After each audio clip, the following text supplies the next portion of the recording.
Well, I think you prepare for the scheme. Coach Napier's been doing it quite a while. His time at Lafayette and what he's done at Florida. So they've got a very intricate scheme, a lot of shifts, a lot of motions, a lot of formation adjustments that they tax you with. So I think that's the first part. Again, they're in a little bit of limbo from a quarterback perspective, but in the end of the day, I think they're going to run their offense, and that's what we got to prepare for. That was Texas head coach Steve Sarkisian talking about the Florida Gators, the upcoming opponent for his Longhorns on Saturday. Game times at 11 a.m. Here in Austin at DKR Texas Memorial Stadium. Thank you all for joining us. This is the Horns Report. I'm your host, Billy Gates, and here to talk about football with me is KXAN Sports Director Roger Wallace. Roger, thanks for joining us. We heard Steve about that very thing, not knowing exactly who the Gators are going to roll out at quarterback coming up. DJ Lagway, their number two quarterback coming into the season, has a hamstring injury against Georgia, was playing very well against the Bulldogs, had the Gators in the lead before he goes out with a hamstring injury. Apparently, it is less significant than previously thought, according to head coach Billy Napier. So there's this kind of dilemma that Sarkisian is kind of dealing with, where he doesn't quite know who he's going to face on Saturday. Yeah, and so he gave the answer you'd expect. Right. They'll plan for the scheme of what Florida does and not the quarterback. Similar questions to coaches when Quinn Ewers was down and Arch Manning stepped in. Obviously, a little different skill set with Aiden Warner, the Yale transfer, number 3 guy. Started with Graham Mertz, the Wisconsin transfer, Lagway, the Texan. Yeah, he's pretty dynamic. He was anxious or is anxious to come back to Texas, but just seems hard to imagine a guy that gets carted off the field when you think about Dak Prescott's hamstring injury, and now there are reports he's out several weeks. He didn't even limp off the field. He kind of hobbled off, but I think the pathway to return the season kind of tells me that maybe not this Saturday, but I mean, they're fighting for a bowl game, and Billy Napier's fighting for his job. Yeah. I'd be surprised if he plays, but we won't know for sure any status until Wednesday. That's the first availability report the SEC requires. Yeah, and I know they end up playing Georgia, so obviously your faults are going to be exposed at a just crazy rate because Georgia is so dang good. But clearly, Florida is a better team with Lagway in there than, I mean, you could argue that he was better than the starter, Graham Mertz, until he blew out his knee, which led to Napier not having a choice to put Mertz or Lagway in. He had to go with Lagway, and when he did, Lagway was like we've been saying, a dynamic guy. Yeah, and it was a tough spot because Mertz, you get a guy with all that experience from a Big Ten school like Wisconsin, you feel like, okay, he's our guy, and then it starts to pan out that maybe he isn't as effective as we thought, but they kind of hang with him, and then they went back and forth. And Lagway in that, Samford game threw for over 500 yards. Now, that's Samford. That's not SEC. But, yeah, we watched it against Georgia as he was able to move the ball. He hit a big one. They had the lead when he left the game. But even if he played, if you're talking about a hamstring with a quarterback that's a mobile guy, that seems pretty debilitating. But regardless, this is still a Florida team that was right in it. Georgia, kind of head scratcher. We saw it here against Texas.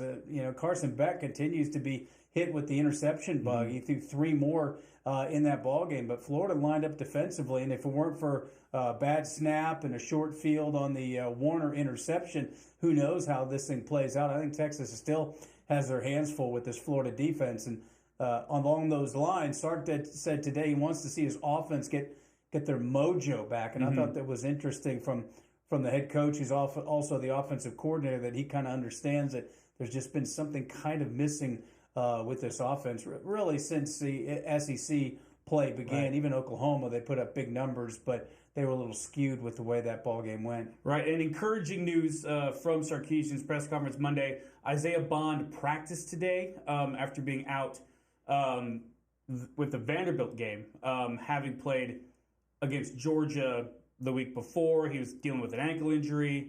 They decided to give Bond the Vanderbilt game off, which ended up working out. They beat Vanderbilt, obviously 27-24. So using this bye week, the second bye week, which they haven't had in the past. I mean, obviously, now with the huge SEC schedule and potentially, 4 more games after.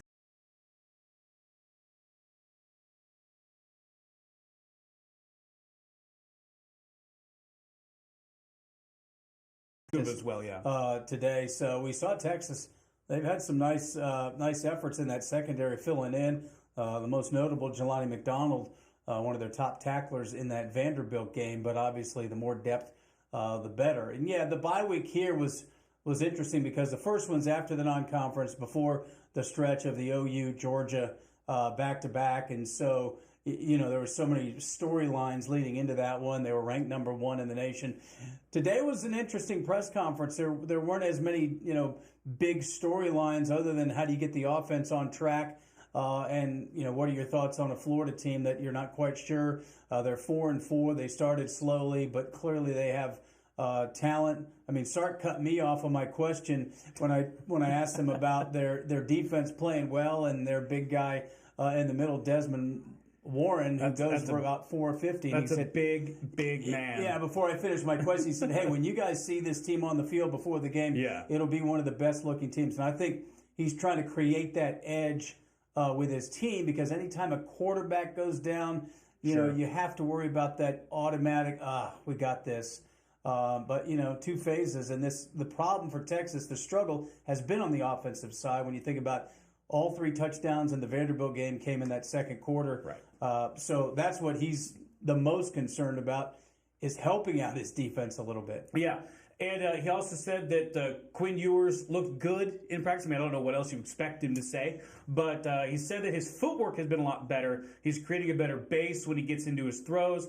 And I think, in the past couple of games that we've seen Quinn play, you could see that footwork develop throughout. I mean, the Georgia game, he kind of had happy feet a little bit with that pass rush that was extremely good. I mean, that Georgia team is just relentless when it comes to getting after the quarterback. But as the Vanderbilt game sort of progressed, you could see him get a little more comfortable, get a little more solid with his base throwing the football. And obviously they're going to need that against Florida. Yeah, and I think the book is going to be exactly what Vanderbilt did too, and that's just bring as much heat as they can. They got to him 4 times, forced a lot of quick throws, a lot of quick checkdowns. And can they get back to that offense that was able to go over the top and really stress the defense? And Sark joked 2 weeks ago or last Monday about, well, when are you going to take more shots? He goes, well, when they come up and play man-to-man. When teams are playing man, yeah, it's the old, take what the defense gives you. But you got to figure a way to get those chunk plays and not just relying on, a bubble screen and hope your guy makes a defender miss or you get outnumber the other team on the edge, but really stress it down the field, down the middle. Mm-hmm. And I'm sure Sark wants to do that early on Saturday and kind of give Florida something to think about. Right, and I think that's where Bond comes in, a healthy Isaiah Bond. I think he's kind of the key piece in there to sort of stretch defenses out with his speed, and then that can open up some stuff over the middle, perhaps, some crossing patterns, things like that. So we'll see, obviously, come Saturday. Here's what's coming up for the Longhorns. Like we've been saying, they take on Florida, 11 a.m. That game's on ABC, and that's here in town in Austin. November 16th, that's also an 11 a.m. game. That's at Arkansas. That kind of brings back the shades of the old Southwest Conference rivalry with the Razorbacks. Haven't decided where they're going to put that game yet, either network or cable, ABC or ESPN. And then Kentucky, which will be here in Austin on the 23rd, that time or network has not been determined yet. And the Kentucky game is presumably the last home regular season game, Roger. But, as we find out tomorrow, Tuesday, the first CFP rankings come out, and we'll see where Texas falls in those. Again, if they're outside the top 4 seeds, then they will have to play in the first round, and that could be a home game at DKR. Yeah, and I mean that would mean they're going to have to win the SEC championship to get a first round bye. Right. So I think tomorrow will kind of fall in line with the polls pretty much. I think Texas will be 5, 6, 7 somewhere in there. But more importantly is that stretch you just showed with those 3 games before the A&M game. Right.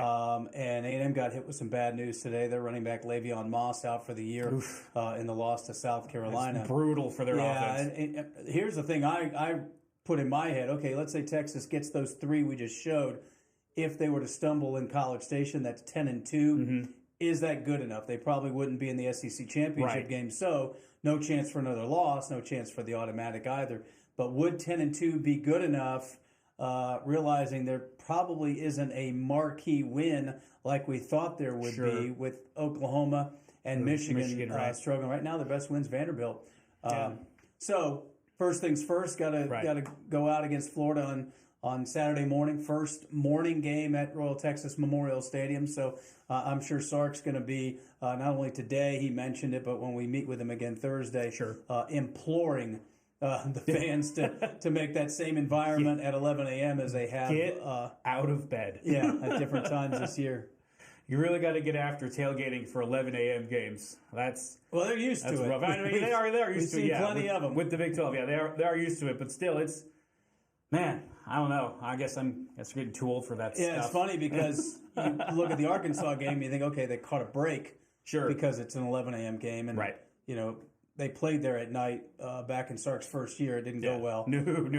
I don't know if that was the time of the game as much as Texas just kind of got trampled. But anyway, important stretch, obviously, for Texas going into this Final Four in 4 weeks. And before we leave here today, worth noting, we're taping this on a Monday, and it's also the opening day for the Texas men's basketball team. They're over in Las Vegas taking on Ohio State later Monday night. I believe the game tips at 9 p.m. Central Time. Those dang West Coast tip-offs, man.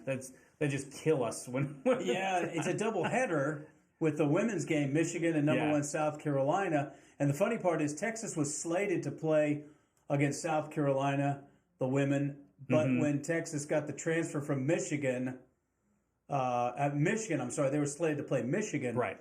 They didn't want to play against their former player in the opener, so they got South Carolina to come in. So the Longhorns women don't open until Sunday. But Texas, Ohio State, one of those just brand games. Texas ranked 19th, Ohio State not ranked, but they made a decent run in the NIT last year. So good solid opener for Rodney Terry and the Longhorns. And grab a program if you haven't been following it close. A lot of new faces tonight. Yeah, lot of new faces. And then like you're saying, the Texas women's team, they had an exhibition game against UT Tyler Saturday? Last Thursday. Thursday, that's when it was. The days all run together for me at this point. They beat them by like 70. I mean, that's fine, whatever. The biggest thing out of that was obviously Rory Harmon's first time on the floor after her knee injury last season kept her out for a bulk of the year. It was just great. It was great to see her in a Longhorn uniform on the floor playing. Yeah, I mean, Vic Schaefer's only problem has been keeping his team healthy since he's been here. And if you keep Rory Harmon and Madison Booker, just those two, realize there's a lot of other pieces. Sure. But when you start with those two, you figure they're going to be right in the mix as long as they can stay healthy. They're a little thin on the front line, but they'll have plenty of time to kind of work out that rotation. They've got those building blocks there. They just got to keep them on the floor. All righty, well, that'll do it for this episode of the Horns Report. Thanks so much for watching. For Roger Wallace, I'm Billy Gates, and we'll talk to you again very soon.